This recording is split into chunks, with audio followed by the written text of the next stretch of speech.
Madame, Monsieur, bonjour, bienvenue dans ce journal. Voici les titres. L'hiver, Johnny. Et puis notre oubliée, celle de la ligne Maginot, construite entre les deux guerres mondiales. Une succession de forteresses et de casernes souterraines. En 1940, elle sera balayée par les Allemands. Mais aujourd'hui, des passionnés se battent pour la mémoire des hommes qui l'ont défendue à l'époque. Nous allons maintenant tenter de réparer une injustice de la mémoire collective. Notre Zoom va vous emmener tout à l'est, le long de la ligne Maginot. Elle est restée dans l'histoire comme le symbole de la défaite française de 1940. Cette longue succession de forteresses souterraines n'a pas résisté longtemps aux troupes allemandes, mais aujourd'hui encore des passionnés veulent nuancer cette image. La ligne Maginot, du nom du ministre de la guerre de l'époque, fut aussi un exemple étonnant d'ingéniosité, un ouvrage inédit défendu par des hommes qui l'ont parfois payé de leur vie. Vincent Ditch et Christophe Annès. On est à 18 km du Rhin, la forêt noire juste derrière. Et là, on voit l'emplacement stratégique et tactique de cet ouvrage. C'est vraiment lui qui va se prendre le gros de l'attaque allemande, si jamais il y a une attaque qui se passe dans ce secteur. Quelques tourelles au milieu d'un champ, un bloc de béton en forêt. C'est tout ce qui est visible de l'extérieur du fort de Schönenbourg en Alsace. Pourtant, à 17 mètres sous terre, nous découvrons avec Marc Alter, ardent défenseur de la ligne Maginot, 3 km de galerie, et une ville souterraine, capable d'accueillir 630 soldats en totale autonomie durant 2 mois. Il y a 3 cocottes minutes électriques, 3 fois 100 litres avec le petit sifflet, un four électrique, un chauffe-eau électrique. Et surtout, en totale sécurité. Alors attention les oreilles, parce que là, ça va vraiment dépoter. C'est un petit peu le traumatisme de 14-18, le lance-flamme, les gaz de combat, ça avait vraiment traumatisé les soldats. Alors on est protégé dans les ouvrages Maginot des grosses bombes et des gros obus par des masses de terre relativement énormes et des blocs de béton qui sont assez monstrueux, et contre les gaz de combat, y compris les jets de lance-flamme par la surpression atmosphérique. De 1928 à 1938, sur les frontières italiennes et allemandes, ce sont près de 500 ouvrages militaires de toute taille qui vont ainsi être construits. De l'Alsace aux Ardennes, sur 300 km, cette ligne Maginot reste très présente aujourd'hui encore dans le paysage. Et très vivante parfois. Allez, allez, allez! Dépêchez! Dépêchez là! Les bénévoles qui entretiennent la casemate du Überbusch en Moselle nous accueillent dans la même tenue que les 38 soldats qui occupaient les lieux durant l'hiver 39-40. On a dans l'association un groupe de reconstitution à part entière qui représente les troupes de forteresse, les troupes qui étaient à l'intérieur des ouvrages de la ligne Maginot et aussi à l'extérieur, qui patrouillaient entre les ouvrages. Là, c'est par exemple la tenue d'extérieur, donc composée d'une capote, composée du casque, la musette avec le masque à gaz, etc. J'ai mon arrière-grand-père qui était au 161e régiment d'infanterie de forteresse, donc on va dire à une vingtaine de kilomètres d'ici. Et en fait, en venant ici, j'ai réussi à me rapprocher de ce qu'il a pu vivre à cette époque-là, quoi. Des passionnés de reconstitution, il y en a ainsi tout au long de la ligne Maginot, quelle que soit la taille de l'ouvrage. Ainsi, toujours en Moselle, nous arrivons aux portes de l'immense fort du Hackenberg. Patiemment rénové et entretenu pour que tout fonctionne ici comme il y a 80 ans.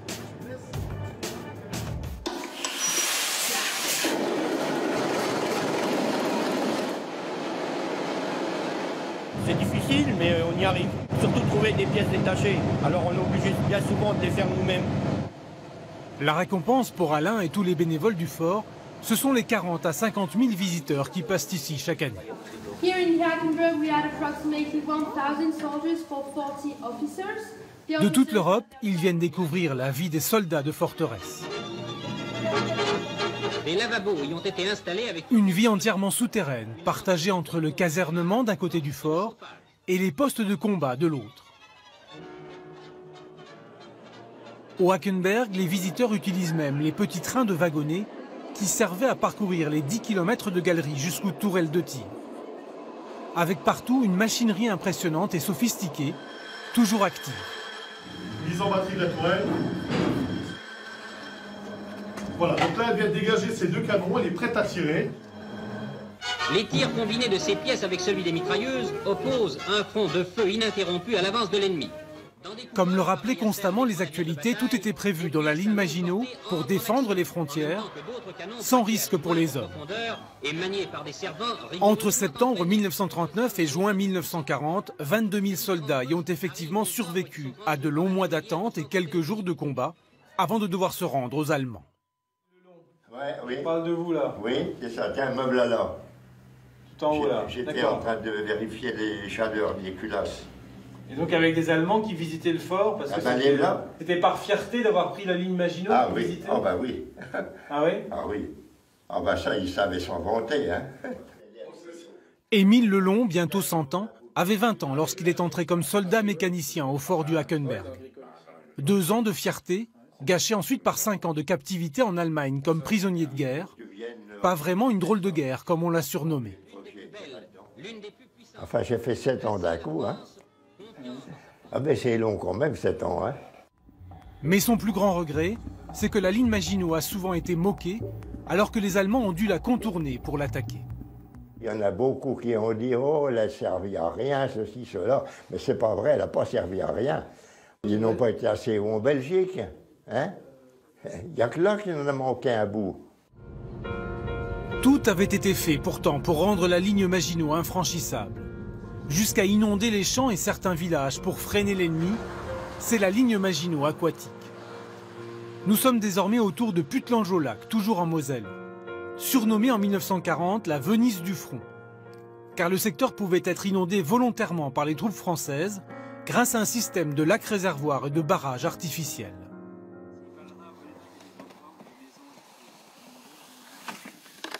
Comme autour de ce blocos. Ça faisait un obstacle physique et de feu en même temps. Et donc derrière, au droit du passage de la rivière, on retrouve la structure du barrage, donc barrage à poutrelles. On empilait les poutres jusqu'en haut. Nous, on est sur le barrage ici, le blocos est derrière. Donc là, on a vraiment l'inondation à son niveau maximum. Donc imaginez tout le champ inondé à l'époque. Habitant du secteur, Philippe Cueilleur s'est battu avec d'autres pour que les derniers vestiges de ce système assez rare de défense aquatique ne soient pas oubliés. On ferme le barrage, après il suffit d'ouvrir les vannes des étangs réservoirs et en 36 heures on était capable d'inonder un secteur qui allait en fait de Host jusqu'à Vitrin en passant par ça. Donc une zone d'une 30aine de kilomètres qui était barrée par ces inondations défensives. Mais les bénévoles du patrimoine local ne sont pas les seuls à entretenir la mémoire de la ligne Maginot. Lise, tu peux venir sur le canapé là, s'il te plaît? Laetitia, Cédric et leurs enfants vivent avec un blocos dans leur salon. Ils ont en fait racheté une petite casemate équipée d'un système de défense. Ils auraient pu détruire le blocos, mais ils ont préféré le garder pour témoigner de l'histoire de leur région. Elle déposait... non, c'était avant 39, parce que ça, le bâtiment date de 36. Pour nous, c'était pas concevable de se séparer de ce... Parce que c'est l'histoire de votre pays, en fait. Oui, c'est ça. Certaines personnes, quand ils viennent d'une autre région, ne savent pas ce que c'est. On nous a déjà dit que c'était un four à pizza, four à pain. On a dû refaire les chambres. Pendant plusieurs semaines, on a dormi dedans. Et monsieur a très bien dormi. Alors, paradoxalement, c'est l'endroit où j'ai le mieux dormi dans cette maison. Et madame, je pense qu'il n'y a pas un soir où elle se disait pas « mais il y a des mecs qui étaient là avec des pistolets, des fusils ». C'est vrai, donc on se retrouve avec ça quand on se retrouve dedans, pour dormir, c'est là qu'on...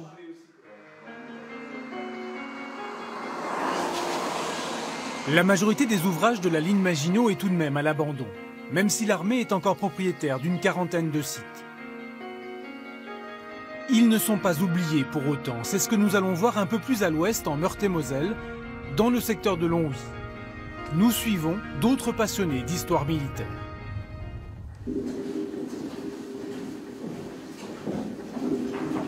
Jérémy, Thierry et Michel parcourent les ouvrages abandonnés pour chercher des témoignages qui n'auraient pas été détruits ou volés depuis 80 ans.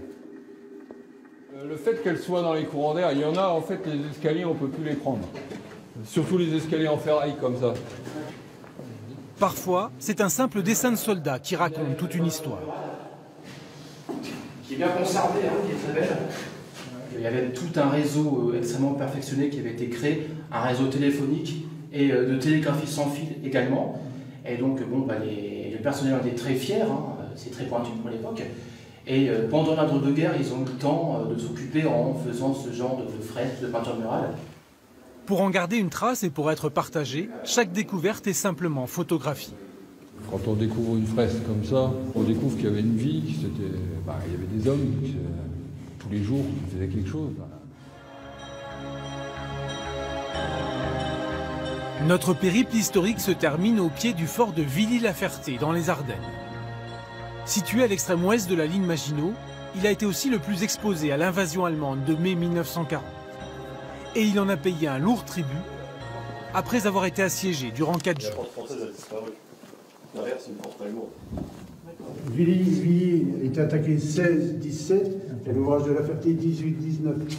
220 pièces d'artillerie qui ont été positionnées sur l'arrière, 20 000 obus, 3600 tonnes de bombes en 4 jours. L'ouvrage résiste, mais comme il est le dernier de la ligne Maginot, les soldats allemands le contournent facilement et finissent par réussir à y jeter des grenades. Les soldats français ne peuvent que se réfugier à 19 mètres sous terre. Grâce à leur masque à gaz, ils tiendront 6 heures. Il n'y a aucun survivant. Sur les 105 soldats identifiés, il y en a 3 qui ont été tués sur le AB2 par l'éclat d'obus et 102 qui ont été asphyxiés par le monoxyde de carbone dans le fond de la galerie. Le lieutenant Bourguignon, le sergent-chef Boré, le soldat Lotte sont des victimes de la défaite de 1940. Mais pour tous ceux comme Jean-Marie Armand, qui œuvrent à leur mémoire, ils ne doivent pas être oubliés. Au même titre que tous les soldats de forteresse de la ligne Maginot.